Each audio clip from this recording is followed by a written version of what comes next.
السلام علیکم ورحمۃ اللہ وبرکاتہ۔ سوال ہے شرعی وسیلہ کیا ہے؟ یہ کلمہ یا یہ لفظ وسیلہ، اس کا اصل معنی ہے طریقہ یا ذریعہ جس سے کوئی خاص مقصد جو متعین ہے اس کا حاصل کرنا۔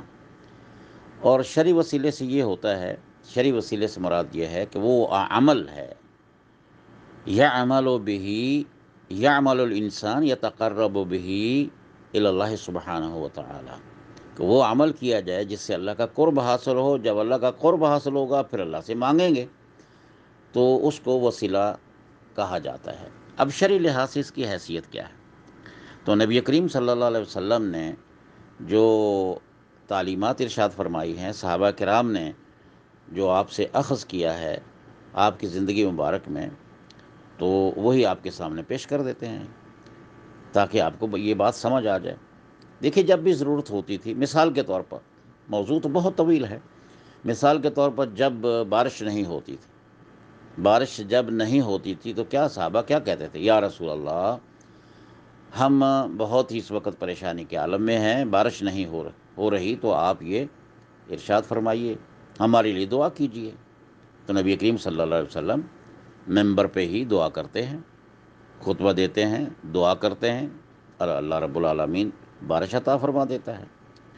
بعین ہی اس طرح کسی آدمی کو اگر آپ کہتے ہیں، جو آپ کے پاس ہے، جو بزرگ ہے، جو نیک ہے، تو اگر آپ اسے کہتے ہیں کہ میرے لیے دعا کیجیے تو جائز ہے۔ یعنی کسی سے تعاون حاصل کرنا، وہ طلب کرنا، وہ جائز ہے۔ زندہ ہے، آپ کے پاس ہے، موجود ہے، آپ اس کو اچھا سمجھتے ہیں، اس سے دعا کے لیے اگر درخواست کرتے ہیں تو یہ دعا جائز ہے، جیسے صحابہ کرام نے نبی علیہ الصلوۃ والسلام سے کروائی ہے۔ اور بہنیں اس طرح حضرت عمر رضی اللہ تعالیٰ عنہ کا جو واقعہ بڑا مشہور ہے کہ جب جزیرہ عربیہ کے اندر قحط پڑ گیا تو انہوں نے کیا کیا، حضرت عباس جو نبی علیہ الصلوۃ والسلام کے چچا ہیں، عظیم الشان ایک صحابی ہیں، نبی علیہ الصلوۃ والسلام کے قریبی ہیں، بہت پیارے صحابی ہیں، اور وہ حضرت عباس کو لے کے چلے گئے۔ کون؟ خلیفۃ المسلمین، خلیفۃ المومنین، خلیفہ راشد سیدنا عمر ابن الخطاب رضی اللہ تعالی الفاروق، کہتے ہیں یا اللہ، پہلے ہم آتے تھے تیرے لیے، تیرے دربار میں حاضری دیتے تھے، دعا کرتے تھے کہ یا اللہ تیرے نبی کا وسیلہ ہم اختیار کرتے تھے، اب ہم آئے ہیں تیرے نبی کے چچا کو لے کے، فسقنا، ہمیں بارش عطا فرما۔ تو وہ جب اس طرح کر کے دعا کرواتے تھے تو اس وسیلے کا مطلب کیا تھا؟ حضرت عباس دعا کرتے تھے ان لوگوں کو ملا کے جو اس وقت اکٹھے ہوتے تھے دعا کے لیے، گویا وہ بھی دعا کرتے تھے، لیکن دعا کا امام کون تھا؟ کون دعا کرا رہا تھا؟ حضرت عباس رضی اللہ تعالیٰ عنہ۔ لہٰذا یہ دعا کرانا، یہ وسیلہ اختیار کرنا شرعی لحاظ سے جائز ہے، کیونکہ وہ فرمایا کرتے تھے کہ یا اللہ پہلے ہم نبی کے ساتھ آتے تھے، نبی علیہ الصلوۃ والسلام کا وسیلہ اختیار کرتے تھے، اب ہم نبی کے چچا کا وسیلہ اختیار کرتے ہیں۔ اور وسیلہ شرعی کیا ہے؟ کہ اللہ کے ناموں کا وسیلہ اختیار کیا جائے، اللہ کے اسماء حسنہ کا، وَلِلَّهِ الْأَسْمَاءُ الْحُسْنَى فَادْعُوهُ بِهَا، اللہ کے بڑے اچھے اچھے نام ہیں، ان کا نام لے کر اس کا وسیلہ اختیار کرو۔ مثال کے طور پر بندہ یہ کہے اللہم انی اسألک بانک الرحمن، بانک الرحیم، انت الجواد، انت الکریم، اغفر لی، مجھے معاف کر دے کیونکہ تو معاف کرنے والا ہے، تو یہ اللہ کے اسماء حسنہ ہے، اس کا وسیلہ اختیار کرنا شرعی لحاظ سے اللہ کا حکم ہے، کیونکہ یہ دعا ہوتی ہے، اصل میں وسیلہ ہے ایک دعا۔ الدعاء، نبی علیہ الصلوۃ والسلام نے فرمایا یہ بہت بڑی بندگی ہے، العبادہ، الدعاء هو العبادہ وقربۃ عظیمہ، جبکہ اللہ رب العالمین نے ارشاد فرمایا ہے ادعونی استجب لکم، مجھے پکارو ڈائریکٹ، کسی کا سہارا لے کر آپ راستے واسطے بنا کے کیوں آتے ہیں؟ ادعونی استجب لکم، ڈائریکٹ پکارو، یہاں تو ڈائریکٹ ڈائلنگ ہے۔ اور دوسرے مقام پر سورہ البقرہ کی آیت نمبر 186 میں اللہ رب العالمین کا یہ فرمان ہے کہ وَإِذَا سَأَلَكَ عِبَادِي عَنِّي فَإِنِّي قَرِيبٌ أُجِيبُ دَعْوَةَ الدَّاعِ إِذَا دَعَانِ فَلْيَسْتَجِيبُوا لِي، مجھے پکارو مجھے پکاریں، کسی اور کو کیوں پکارتے ہیں؟ میں کچھ سو جاتا ہوں، مجھے کو اونگ آتی ہے، آپ زندہ آدمی سے آپ جا کے درخواست کر سکتے ہیں۔ تو اللہ رب العالمین تو ہر وقت زندہ ہے، ہر وقت حاضر ناظر ہے، دیکھ رہا ہے آپ کو، وہ عرش بری پہ ہے، لیکن آپ کی تمام حرکات و سکنات سے وہ بالکل واقف ہے۔ تو اس طرح آدمی یہ دعا کر سکتا ہے، اللہم انی اسألک بانی اشہد انک انت اللہ لا الہ الا انت الاحد الصمد لم یلد ولم یولد ولم یکن لہ کفوا احد۔ یہ عبارات پڑھنے کے بعد آپ کیا ہے کہ آپ دعا کریں گے۔ یہ دعا یہ ہے اصل وسیلہ شرعی۔ یا دوسرا طریقہ اس کا یہ ہے کہ نیک عمل جو ہیں بندے کے اپنے جو اعمال ہیں، وہ اعمال ان کا ریفرنس دے کر اللہ سے دعا کرے۔ جیسے وہ غار میں 3 آدمی پھنس گئے تھے، تو رات گزارنے کے لیے گئے، یا بارش آ گئی، غار کے اندر گئے، پتھر آ گیا، منہ بند ہو گیا، گھبرا گئے، جب نکلنا مشکل ہو گیا تو کہنے لگے آپس میں، اللہ تعالیٰ نے ان کے دل کے اندر یہ بات ڈال دی کہ بھائی اپنے اپنے نیک اعمال یاد کر کے اللہ سے مانگو، وہی تو نہیں کی لیکن الہام کر دیا۔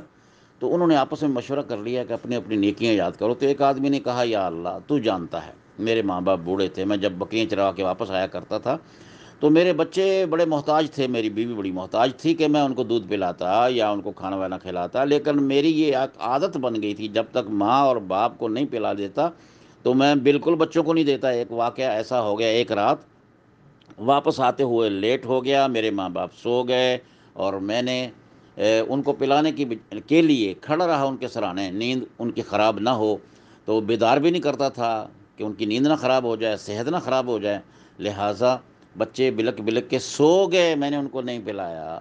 جب وہ اپنی مرضی سے میرے ماں باپ اٹھے تو میں نے ان کو پلایا، اور اللہ رب العالمین تو جانتا ہے میرے دل کو کہ میں نے تجھے راضی کرنے کے لیے ان کی خدمت کی تھی، اور اگر میں سچا ہوں اس بات میں، میری نیت صاف تھی، تو ہمیں فافرج عنا ما نحن فی، تو جس مشکل میں ہم ہیں اس سے نجات عطا فرما۔ پتھر تھوڑا سا سرک گیا، امید ہو گئی، لیکن باہر نہیں نکل سکتے۔ دوسرے نے کہا کہ یا اللہ، میرے چچا کی ایک بیٹی تھی، وہ بڑی خوبصورت تھی، میں اس کو چاہتا تھا، وہ میری بات مانتی نہیں تھی، ایک دن وہ مجبور ہو کے میرے پاس آ گئی، اتنا فاقہ آ گیا ان کو کہ کہنے لگی، بعض لوگوں نے لکھا ہے کہ باپ بیمار تھا، بعض میں یہ ہے، بعض میں کچھ بھی نہیں، بعض روایات میں صرف ہے کہ محتاجی ہو گئی، بیچاری کو کچھ کھانے پینے کو نہیں ہوگا، اس نے اگر کہا کہ بھائی میری مجبوری ہے ایسا کرو، اس نے کہا کہ ہاں دینے کے لیے تیار ہوں، لیکن یہ ہے کہ میری خواہش اور میری تمنا پوری کرے۔ اس نے کہا ٹھیک ہے، میں مجبور ہوں۔ تو اس نے 120، جو روایات میں آتا ہے 120 دینار، یعنی سونا جو ہے، دینار جو ہوتا ہے سونے کا ہوتا ہے، تو اس کے ساتھ ایگریمنٹ ہو گیا۔ جس وقت وہ اپنی اس حالت میں پہنچے تو وہ روئی اور پریشان ہوئی۔ بعض میں یہ ہے کہ اس نے کہا، اللہ کے بندے اللہ سے ڈرو، اس چیز کو کیوں حلال کرتے ہو جو حلال نہیں ہے آپ کے لیے؟ تو خاتم کا لفظ استعمال ہوتا ہے، انگوٹھی کو کیوں کھولتے ہو جس کو کھولنے کی اجازت نہیں ہے آپ کو؟ تو لہٰذا اس نے کہا کہ اس کا خوف آ گیا، اس نے کہا اچھا وہ سونا جو ہے وہ بھی آپ ساتھ لے جا اور جاؤ۔ تو نے توبہ کر لی، تو یا اللہ مجھے اس وقت کوئی روکنے والا نہیں تھا، تو تیری ذات کے لیے میں نے تجھے خوش کرنے کے لیے وہ میں نے عمل کیا، میں نے اپنے چچا کی بیٹی کو چھوڑ دیا، اور میں نے وہ زنا اور برائی نہیں کی، اور اس کو پیسے بھی دے دیے۔ اگر وہ عمل واقعتاً تو جانتا ہے میری نیت صاف تھی تو نجات عطا فرما، فافرج عنا ما نحن فی۔ تو پتھر اور سرک گیا۔ تیسرے نے کہا، یا اللہ میرے پاس نا کاروبار میں نے مزدور رکھے ہوئے تھے، تو باقی سب کو مزدوری دے دی، ایک مزدور چلا گیا، ناراض ہو گیا یا کوئی سبب بن گیا، تو میں نے اس کی مزدوری کو اپنے کاروبار میں شامل کر لیا، اس نے بڑھنا شروع کر دیا۔ وہ مدت دراز کے بعد اس کو پھر محتاجی، اس نے کہا یار غریب تو ہوں، چلو وہی مزدوری جا کر مانگتے ہیں، اگر اس سیٹھ نے دے دی تو بڑی اچھی بات ہے۔ تو جب اس کے پاس گیا تو اس نے کہا یہ بکریاں بھی تیری ہیں، یہ گائیں بھی تیری ہیں، یہ اونٹ بھی تیرے ہیں، اس کے چرواہا بھی تیرا ہے۔ اس نے کہا اللہ کے بندے غریب آدمی مذاق کیوں کرتے؟ اس نے کہا نہیں، میں مذاق نہیں کرتا، یہ واقعتاً تیرا ہے، تیری وہ مزدوری تھی، میں نے اپنے کاروبار میں شراکت کر دی اس کی، یہ مال بڑھتا چلا گیا، اور یہ سارے کا سارا تو لے جا۔ کہتے ہیں کہ وہ لے کے چلا، وہ مال بھی لے گیا، یعنی اونٹ بھی تھے، گائیں بھی تھیں، بکریاں بھی تھے، اس کے چرواہے بھی تھے۔ تو یا اللہ وہ عمل میں نے تیرے لیے کیا ہے، تو اگر ایسا ہے تو نجات عطا فرما۔ تو پتھر پورا ہی نکل گیا، تو باہر تو اپنی زندگی بچا کے اس غار سے نکل گئے۔ تو گویا نیک عمل کا آپ ریفرنس دے کر، حوالہ دے کر، یعنی وسیلہ اختیار کر سکتے ہیں۔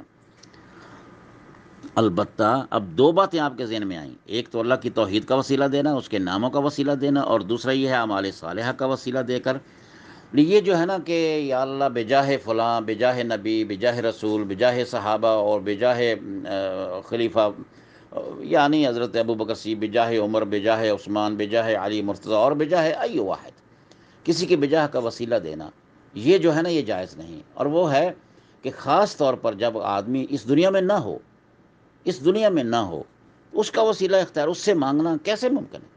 ایک سادہ سی مثال ہے، مثلا اگر میرا بیٹا میرے سامنے ہے، میرا بھائی میرے سامنے، تو میں کہتا ہوں جاؤ بیٹا گلاس پانی کے لے آؤ، تو وہ لے آئے گا۔ اور اگر میں یہاں بیٹھا ہوں اور دوسرے ملک میں میرا بیٹا ہے، اور میں اس بیٹے کو جو زندہ ہے اس کو میں دعوت دیتا ہوں، بیٹا ذرا پانی کا گلاس تو دینا، تو مجھے دے گا؟